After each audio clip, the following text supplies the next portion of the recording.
Well, howdy folks, Big John here, and let me tell you, I am madder than a wet hen in a hailstorm. I am never ever buying another Samsung phone again.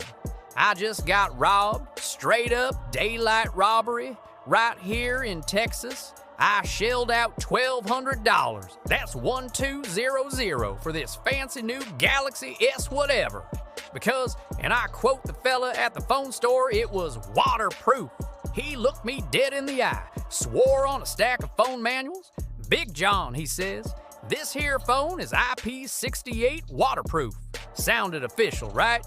IP60 something. Sounds like it could survive a trip to Mars and back. So picture this. I'm down at the coast today.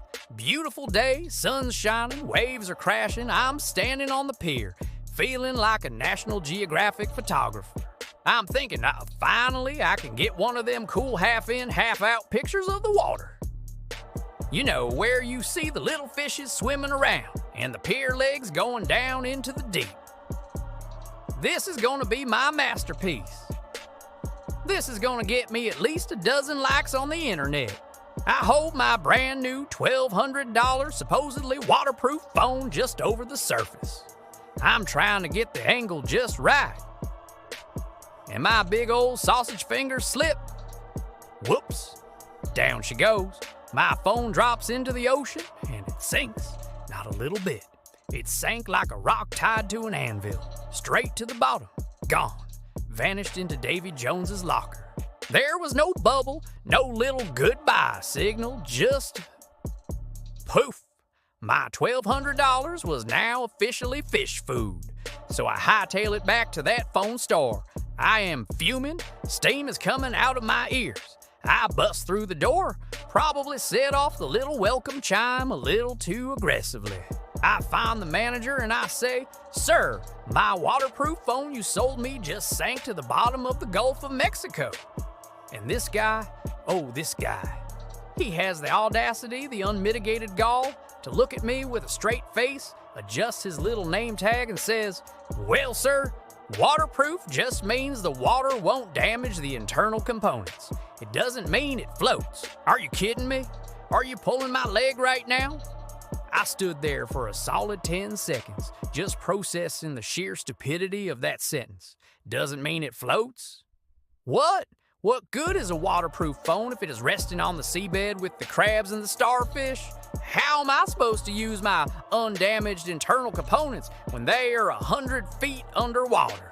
Am I supposed to buy a submarine to go check my emails? This is a scam, a complete and utter bait and switch. Listen up, people. If something is proofed against water, it should be proof against all of water's properties. That includes gravity, that includes sinking. If it sinks, it's not waterproof, it's water resistant. There's a difference. A life jacket is waterproof because it keeps you from sinking. A boat is waterproof because it floats. They're selling us a lie. They're preying on good, honest folks like us who think waterproof means what it's supposed to mean. They know exactly what they're doing. It's false advertising, plain and simple. They should call it a water-resistant anchor or a digital skipping stone. But waterproof? Get out of here.